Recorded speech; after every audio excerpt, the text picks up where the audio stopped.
worthy to be praised. We do bless the Almighty and thank the Most High for all that He has done and all that He is doing. I want to say shalom, shalom to all of you that are listening to us live. And we want to give praise to the Most High for the time that we've been able to gather and to be able to have time of prayer and seeking of the Most High. Today I want to share for a few minutes on a subject regarding Messiah, the only Rabbi. Messiah, the only Rabbi. And this subject is generated because over the years in our ministry, as we've been teaching and discovering the Hebrew Israelite origins of our faith and also of our heritage, there have been many who will hear us teaching and then would refer to us as Rabbi. Of course, because, when you look at the rabbinic Jewish system of religion that exists, they use the term rabbi for their spiritual leaders. And so it would appear that anyone else who is sort of following along that bent, that's teaching the Torah, would probably also use that type of title for their spiritual leaders. And I've been very clear to always make it known not to call me rabbi, because that title is only designated for the Messiah. Now, there's a basis for that, and there's a reason for that. And it's important for us to understand what the word rabbi means. What does that title really mean? And so we find it showing up. I just want to give a little history about it. Then I want to get into the scriptures so we'll see exactly what the Messiah said. What we notice is back in around about the 1st century, rabbi is a term that showed up, and it was primarily used as a title of great respect and great honor. It did not denote a specific position as a spiritual leader. It didn't denote a person's role or function in the community, such as those who were the elders, the zakenim, or those who were the mores, the teachers, or those who were the shoftim or the judges, or any of the other leaders whose title designates a function that they serve in the community of Israel.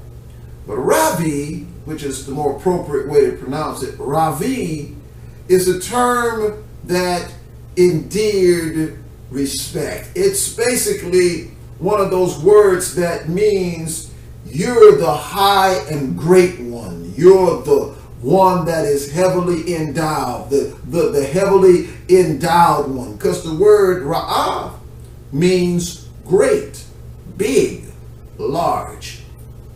To say Ravi or Rabbi is to say the one to me that is great, or my great one, or to say my one who has much.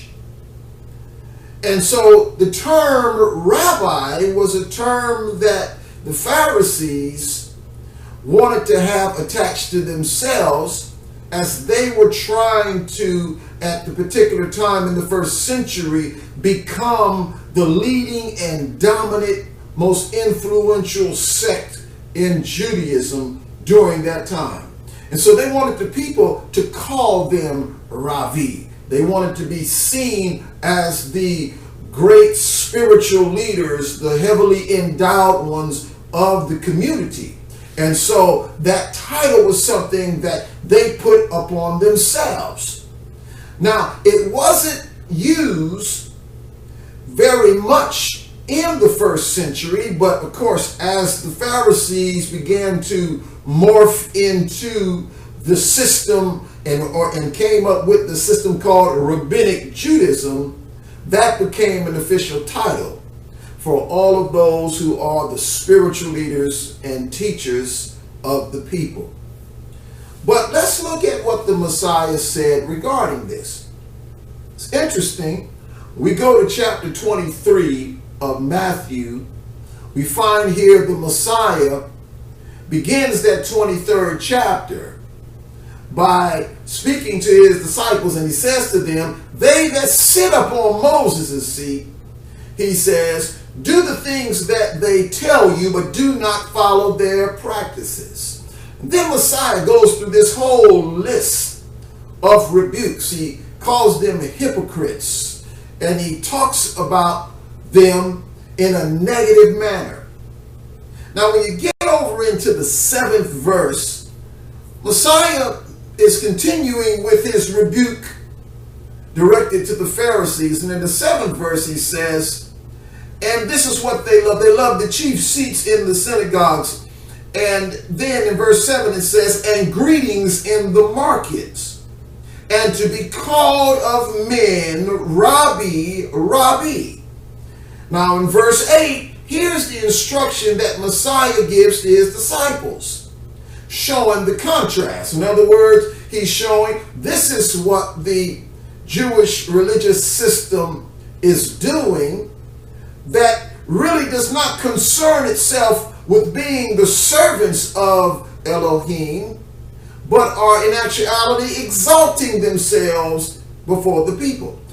He says to his own disciples in verse 8, he says, but be not ye called. Let me break it to you, because this is an Old English King James Version. What he says is, but for you, you do not call yourselves Rabbi.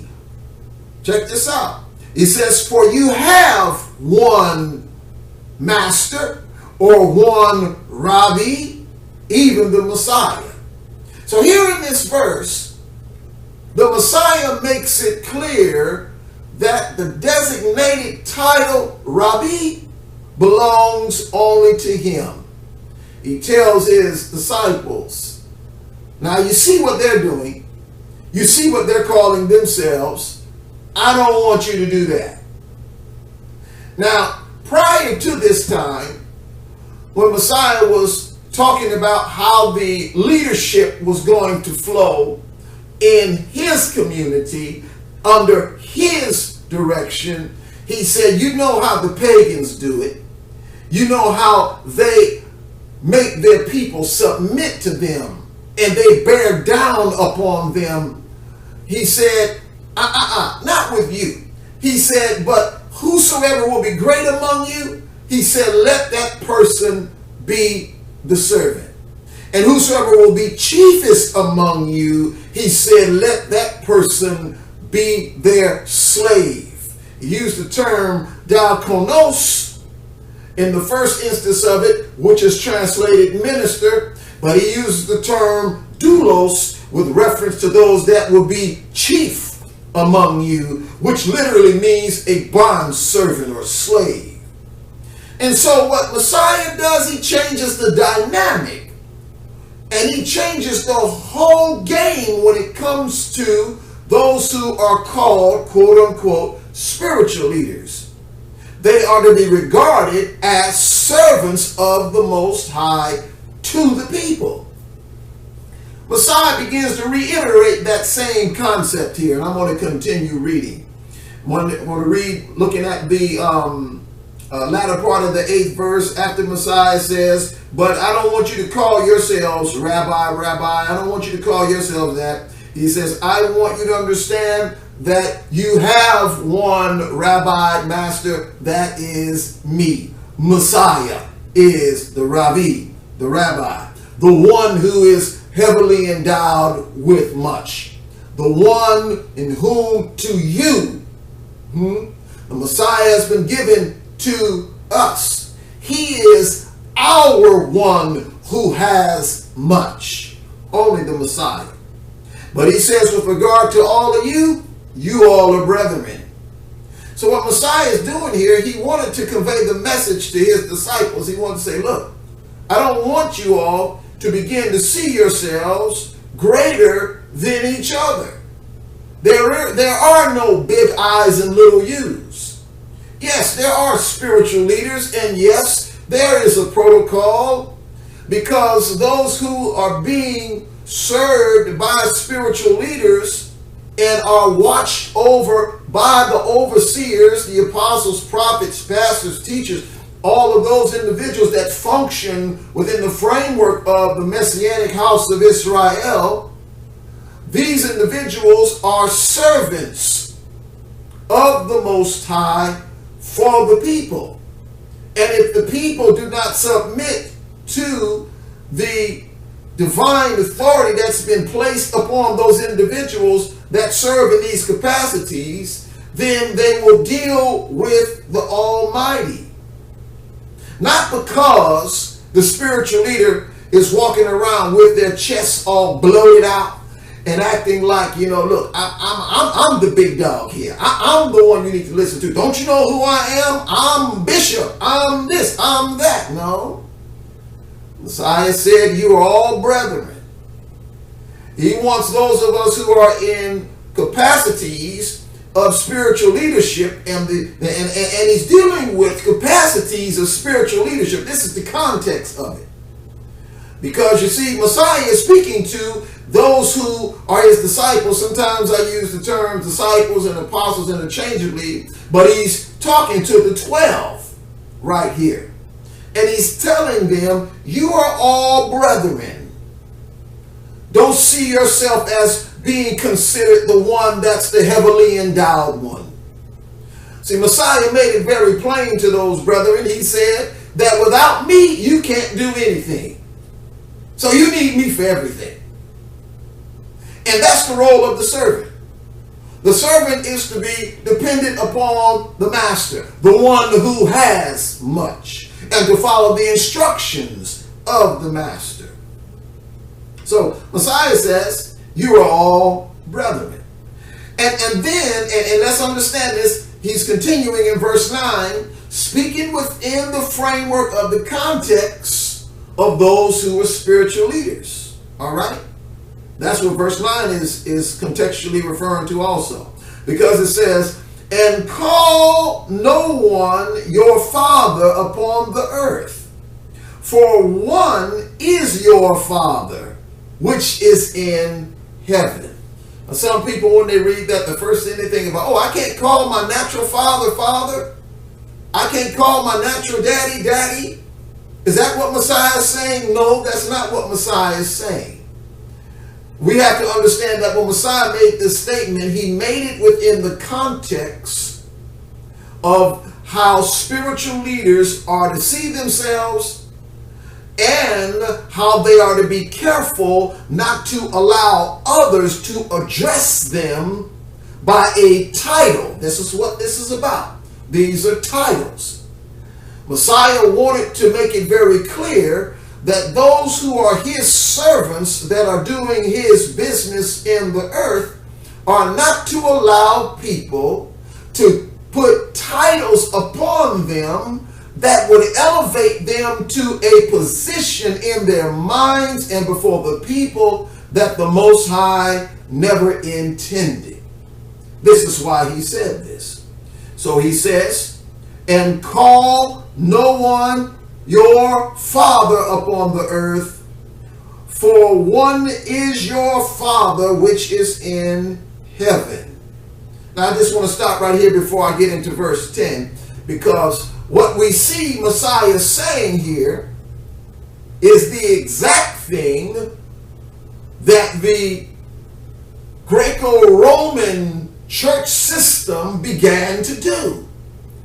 They began to call their spiritual leaders, their elders, the priest. Priest comes from the term presbyter, which is an elder.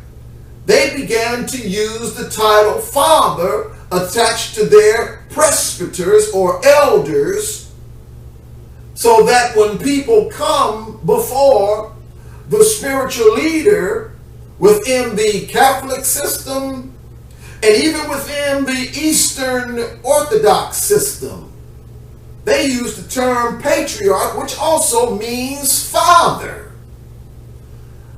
Now, I know that it's important to give respect to leaders within the framework of the faith. But Messiah made it very clear. He said, I don't want you to allow people to call you Rabbi, and I don't want you to allow people to call you Father. The Father is in the heavens, and the one who has been endowed with the much, the Rabbi, is the Messiah. How is the Messiah the one who is endowed with the much? Because the Father said that all things would be put in his hands and would be brought underneath his feet. When Messiah rose from the dead, you know what Messiah said? Messiah said, all power, all authority has been given to me, both the authority in the heavens, the Hashemayim, and in the Haaretz, that which is in the earth realm. Everything in the heavens and in the earth, all of the powers and principalities in the heavens and all of the kingdoms that see themselves as being kingdoms in this earth have all been put in the hands of Messiah. He is the one who has been given the much. Only one. Only him. He is the Rabbi. And who is the Father? The Av, the strong one.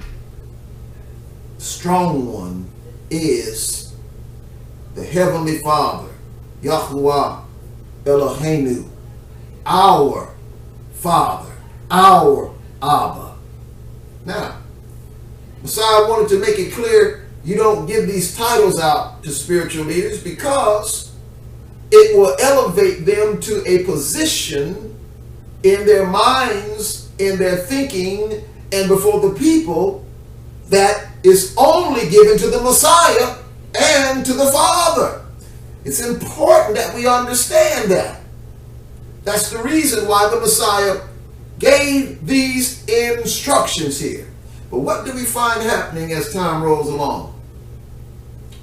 Well, we know that the Pharisees could care less about what Messiah was teaching because they were involved in the process of planning and instigating his death. So we know they could care less about his instruction. They were going to move along with what their belief system was developing into and how they were going to structure their religious system, which in actuality now is called Rabbinic Judaism. If you didn't know, Rabbinic Judaism is the baby of Phariseeism. Thought I'd just throw that out there. There are many people that don't know where Rabbinic Judaism come from. They don't know where it came from. It is the product of the Pharisees. So when Messiah made the statement and he said, beware of the leaven of the Pharisees, talking about the teaching of the Pharisees, everything that the Pharisees were teaching at that time became cemented within the organizational religious structure called Rabbinic Judaism. And that's a fact. I'm not saying anything that off the cuff, I'm not saying anything that's not true. That's what the history, that's what they say about themselves. That's where they came from. But Messiah said you need to beware of their teaching. And so these titles that we have here that Rabbinic Judaism uses, they use the term Rabbi. They told everybody, hey, it just means teacher. It's just a term that means teacher. And then everyone thinks that, oh, Rabbi means teacher. No, Rabbi does not mean teacher. The Hebrew word for teacher is more. More. The teacher is the more, not Rabbi. Rabbi means my great one, my heavily endowed one. That's a designation given only to the Messiah. And we need to be mindful of that. Now, as we look at verse 10, notice what Messiah says here, because in these next few verses, I'm going to be reading verse 10 through to verse 12. Messiah wants to emphasize on the mindset of humility amongst his spiritual leaders. And this is so very important. This is the way that we who are his servants in the earth are supposed to see ourselves. In verse 10 it says, neither be called masters. So you don't need to be having people call you master or guides. He said, don't have people call you master, for you have one master, even the Messiah. He said, I'm the master. He said, you are not masters. You're servants. And then he says in verse 11, just to clarify, he says, but he that is greatest among you shall be your servant. And the Greek term diakonos is the word used, which means minister. It's translated minister. And so we find here that Messiah says if you're going to be great, because listen, the whole reason why he's bringing all this up has to do with spiritual leaders seeking to be great. Messiah says, look, you need to quit trying to seek greatness. Quit trying to be popular. Quit trying to put yourself out there among the people and act like you all that. Messiah said, no, that's not the attitude you're supposed to have. He said, but I'm going to tell you something. If you do want to be great, and that's great before the Almighty, you got to serve folk. You got to be the diakonos. You got to be the servant. You got to be working among the people. You got to be serving the people. He said, if you want to be great, that's what you have to do. And what Messiah is doing here, he's reiterating the same thing that he had already told the apostles in previous chapters here in Matthew. He said, in my kingdom, in my government, it's not going to work the way the pagans are doing it. You're not going to be walking around acting like kings and usurping lordship over people. No, it's not going to work that way. And anytime you see spiritual leaders walking around, chests all puffed out, that's figuratively speaking, feeling like they are the ones that are the kings over the congregation, and that every word that comes out of their mouth is gold, it must be obeyed and followed, does not understand the spirit wherewith the Messiah desires for them to walk in. And so here in this 11th verse, he says, but he that is greatest among you shall be your servant. Verse 12, and whosoever shall exalt himself, that's what I've been talking about, whosoever shall exalt himself shall be abased, and he shall be humble. And he shall, and he that shall humble himself, excuse me for getting my words twisted. I'm going to read it again. And whosoever shall exalt himself shall be abased, and he that shall humble himself shall be exalted. In a nutshell, Messiah was trying to make it very clear that as a spiritual leader, our role is to be humble before the people. Our role is to be servants to the house. Our role is to live humbly, to walk in humility, to love the truth, to love the sheep, to feed the sheep. Our role is not to exalt ourselves among the sheep. We're not supposed to act like we are the ones that are sovereign over the flock. You see, we are the servants. We serve the master of the house. We are the servants. We're the one who keep watch over the flock. We don't own the flock.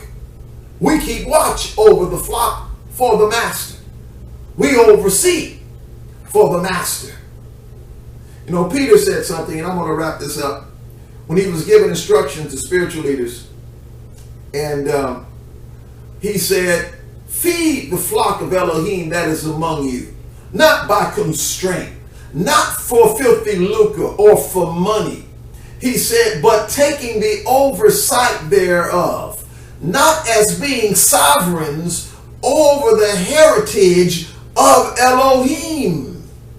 What Peter pointed out, when you go read over in 1 Peter, is that Peter made it very clear, because he understood all of this that the Messiah was saying.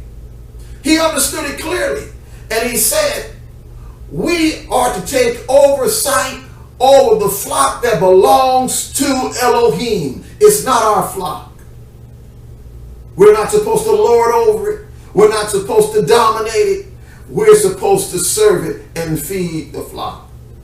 Now, what's interesting, when we look at the apostles, we find that the apostles were very serious in heeding the instructions of the Messiah. Because while the Pharisees, as Messiah said, loved to be called by the people Rabbi, Rabbi, he said they love to be called that. So, if they love to be called that, then that means that that became a normative, or was becoming a normative amongst those who were the leaders in Phariseeism.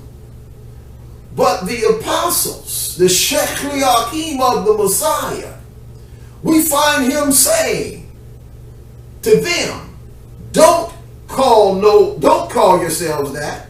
And the apostles did exactly what he said.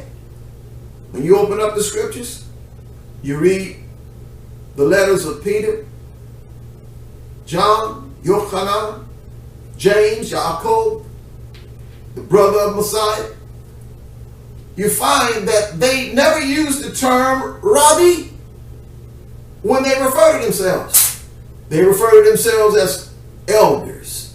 They refer to themselves as ministers. They refer to themselves as bondservant. Paul, in many instances, when he referred to himself as an apostle, he also referred to himself as a bondservant. None of the writers of the Berit Hadashah scriptures ever referred to themselves, that's the renewed covenant, for those who are not familiar with the Hebrew, that might be watching and hearing. They refer to themselves as either servants, apostles, elders, overseers, but they never refer to themselves as rabbis. Never. You don't find it in here. And it's interesting, I remember coming across a translation some 20-something years ago when the Most High was bringing me into a Hebraic understanding of the ancient faith. And I had a Jewish New Testament translation. And in that Jewish New Testament translation, when it would refer to the Apostle Paul, they stuck in the translation Rav Shaul, which means Ravi Shaul, because the person who translated that particular Bible was coming from a rabbinic Jewish perspective, even though this person believed in the Messiah Yeshua. He still had a lot of rabbinism in him, which is what many of the Messianic Jewish congregation, the Ashkenazim, Eastern European Jews, many of them who do turn to the Messiah, they still carry over a whole lot of the rabbinic way of thinking, rabbinic way of doing things, and I guess they just can't help themselves. They put it in the translation also. I'm just telling the truth. You can get mad with me, but I'm just telling the truth. But the reality is, Messiah said, do not call yourselves Rabbi. And when you look at the original Greek text, you don't find it nowhere in there. The apostles never used that terminology because they understood what the Messiah was saying. They understood their places as spiritual leaders. They knew that they had the authority and the anointing of Mashiach upon their lives. as servants. They knew that they were in capacities of spiritual governance, but they realized that they were under the Messiah. And they regarded themselves as servants. Just like Moshe. Moshe, who was an apostle, a shakliach of the Most High. You know what the scripture says about Moses?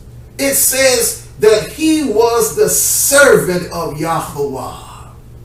That's what he was called. The servant of Yahweh.